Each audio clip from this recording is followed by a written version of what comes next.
ہاتھ باندھنے کا طریقہ انبیاء کو دیا گیا، یہ انبیاء کی سنت ہے، نماز میں قیام میں ہاتھوں کو باندھنا۔ اور جو ہاتھ چھوڑ کے نماز ادا کرتے ہیں گویا کہ وہ انبیاء کی سنت میں عمل نہیں کرتے۔ اور کہاں باندھے جائیں، کیسے باندھے جائیں؟ بخاری و مسلم کی روایت ہے، نبی علیہ الصلوۃ والسلام نے فرمایا کان الناس، صحابی بیان کرتے ہیں کان الناس یؤمرون، لوگوں کو حکم دیا جاتا ان یضع الرجل یدہ الیمنی علی ذراعہ الیسری، یہ بخاری کی صحیح روایت ہے، امام بخاری رحمہ اللہ نے اس کو نقل فرمایا ہے کہ نبی علیہ الصلوۃ والسلام نے فرمایا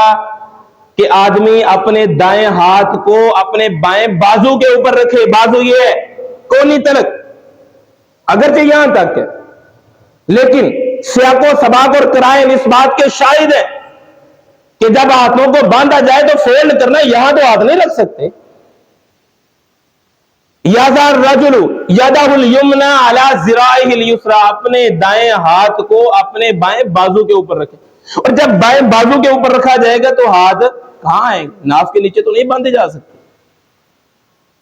بخاری، امام بخاری رحمہ اللہ کی نقل کردہ اس حدیث کے اوپر اگر عمل کرنا ہے،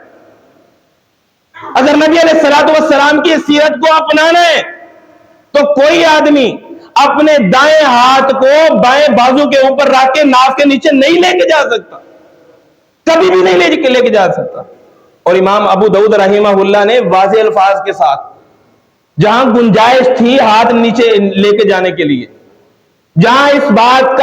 بات کو محسوس کیا جا سکتا تھا کہ ہاتھ اوپر رکھنے ہیں کہ نیچے رکھنے ہیں، امام ابو داؤد رحمہ اللہ نے وہ روایت بھی نقل کر دی کہ نبی علیہ الصلوۃ والسلام یضع، ان رسول اللہ صلی اللہ علیہ وسلم یضع یدہ الیمنی علی یدہ الیسری ویسد بینہما علی صدرہ وہو فی الصلاۃ۔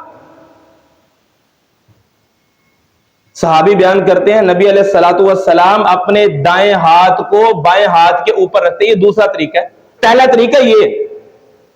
کہ اپنے دائیں ہاتھ کو بائیں بازو کے اوپر رکھا جائے، دوسرا طریقہ جو امام ابو داؤد رحمہ اللہ نے حدیث نقل کی کہ دائیں ہاتھ کو بائیں ہاتھ کے اوپر رکھا جائے، اور ساتھ یہ بھی الفاظ ہیں وَيَسُدُّ بَيْنَهُمَا عَلَى صَدْرِهِ، اپنے سینے کے اوپر نبی علیہ الصلوۃ والسلام ہاتھوں کو باندھا کرتے تھے۔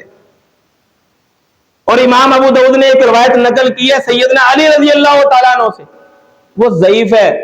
اور امام ابو داؤد نے ساتھ اس بات کو بھی نقل کیا ہے کہ محدثین نے اس حدیث کو ضعیف قرار دیا، اور وہ ناف کے نیچے والی ہے، وہ ناف کے نیچے والی ہے، لیکن ساتھ اس بات کو بھی مینشن کر دیا گیا، واضح کر دیا کہ یہ حدیث ضعیف ہے۔ صحیح حدیث وَيَسُدُّ بَيْنَهُمَا عَلَى صَدْرِهِ وَهُوَ فِي الصَّلَاةِ، نبی علیہ الصلوۃ والسلام قیام کی حالت میں دائیں ہاتھ کو بائیں ہاتھ کے اوپر رکھ کے سینے پہ باندھتے نماز کی حالت میں، یہ دوسرا طریقہ۔ اور سنن ابی داؤد میں تیسرا طریقہ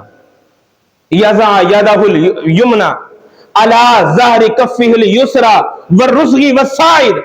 نبی علیہ الصلوۃ والسلام اپنے دائیں ہاتھ کو بائیں ہاتھ کی یہ پشت پر، کلائی پر اور یہ بازو پر رکھتے ہیں، ظہر کفہ الیسری والرسغ والساعد، تین الفاظ ہیں، اس طرح آپ ہاتھ باندھتے ہیں۔ یہ تین طریقے ہیں جو صحیح حدیث میں مذکور ہے، جو نبی علیہ الصلوۃ والسلام کی سنت طیبہ ہے۔ صحیح بخاری کا طریقہ، صحیح مسلم میں دوسرا طریقہ علی صدرہ، سینے پہ ہاتھ باندھتے ہیں، اور تیسرا طریقہ اس طرح آپ اپنے ہاتھ باندھتے ہیں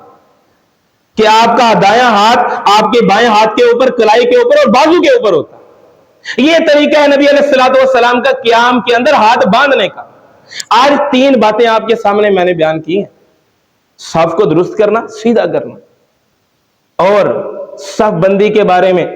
اس طرح کے نبی علیہ الصلوۃ والسلام کے فرامین اور محدثین کے اقوال ہیں کہ نماز کی زینت صف بندی سے ہے، یہ نماز کا حسن ہے، نماز کی تکمیل صف بندی کے ساتھ ہے۔ اور نماز اگر یہ صف ٹیڑھی ہو جائے گی تو دل ٹیڑھے ہو جائیں گے،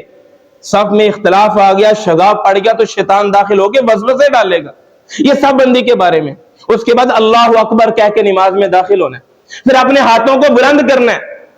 کندھوں کے برابر، کانوں کے برابر یا کانوں کے اوپری لو کے برابر۔ اور ایک چوتھا طریقہ جو محدثین نے تطبیق دے کے بیان کیا ہے کہ اپنے ہاتھوں کو اس انداز سے اٹھایا جائے کہ آپ کے ہاتھ کندھوں کے برابر ہوں، آپ کے انگوٹھوں کی لو یہ کانوں کے برابر، اور آپ کی انگلیوں کے اوپری حصہ کے کنارے یہ کانوں کے اوپری حصے کے برابر ہو جائے۔ یہ ہاتھوں کو اٹھانے کا طریقہ، اور اس کے بعد قیام میں ہاتھوں کو باندھنے کا طریقہ۔ اس کے بھی 3 روایات آپ کے سامنے بیان کی کہ نبی علیہ الصلوۃ والسلام اپنے دائیں ہاتھ کو بائیں بازو کے اوپر رکھا کرتے تھے، یا دائیں ہاتھ کو بائیں ہاتھ کے اوپر رکھا کرتے تھے سینے کے اوپر، اور اسی طرح آپ دائیں ہاتھ کو بائیں ہاتھ کی پشت، کلائی اور بازو کے اوپر رکھا کرتے تھے۔ یا رب تیرے محبوب کی شباہت لے کے آیا ہوں۔ یہ نبی علیہ الصلوۃ والسلام کی سیرت